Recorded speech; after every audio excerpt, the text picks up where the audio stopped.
since he took a 10 off, which is not a bad thing. I'll always try to tell you, if you gotta take weight off, do what works best for you. That way you get the best progression too. You shouldn't always be trying to mimic what somebody else is doing. Mainly if you're not doing exactly what they're doing and your body's not aligned like theirs. So I'm gonna just add a 10 as we go. Deep down inside, I wanna chase 10, but I'm kinda like, I don't think I should chase 10, to be real with you. We're gonna see how we feel. One thing about me with squats, and that's another reason why I do like 7, 8 sets of squats, is because once I kind of get into 4 sets, I feel a little bit more comfortable. That's just me personally. Like, I always try to keep the first 4 sets fairly light, just to see how my body feels, go up slowly but surely. And then when I get into that 5th set, 6th set, 7th set, I'm really trying to get as much as I can. But we gonna do this, and then we actually gonna hit arms. I think you might like that. We ain't hit arms in a while. We haven't. So, and then too, I always say this too. If you somebody that wants to get more out of a particular area, I always say really train that area twice a week. Like, everybody think that once a week is gonna be good enough. And it might be some things that you might miss from just hitting that area once that you can make up for that second time that you train it. So what I like to do in those scenarios is, say for example, I'm trying to blow out my legs, get my legs together.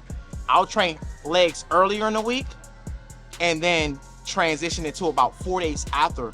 So that way, if I want to kind of go up a little bit more with the weight, I can do that because the body is recovered within 2 to 3 days, more so than me trying to hit it back to back to back. You know what I mean? Mainly if you're somebody arms, same thing. You can do arms like on a Tuesday. I might hit arms again on Friday, but try to hit it around the time that's going to be convenient for maximizing other areas. So for example, if I'm trying to really train and get biceps effective, I'm not going to have my bicep workout too close to my back workout, because at the end of the day, it's going to affect my back exercising. Because do understand that when you train it back, biceps is a secondary. Just a few tips, y'all. Just a few tips. You know I'm here for it. So remember, I always got a rule. I don't think it's tight enough, actually. I got a rule that after 100 and, after 45 and a quarter, because I keep forgetting the numbers, I ain't gonna fake it.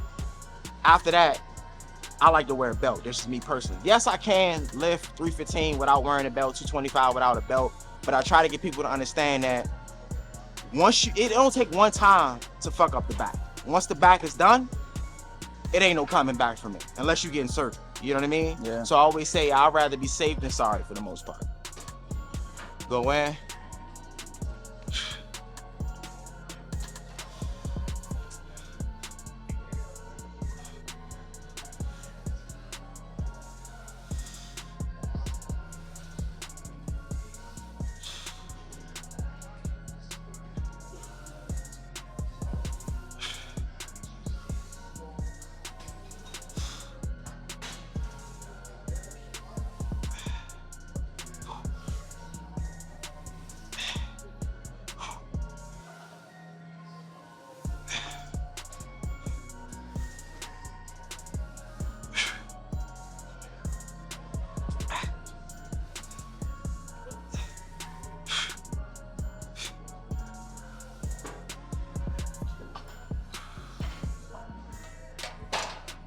Whew.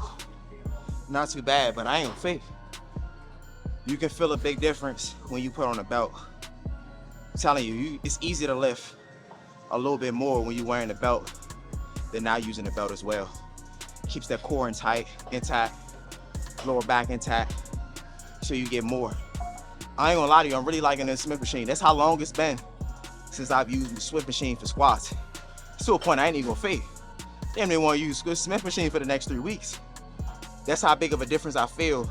Because you can really, a lot of the things that I really have to focus on before even taking a bar off the rack, I don't have to worry about that. Like literally.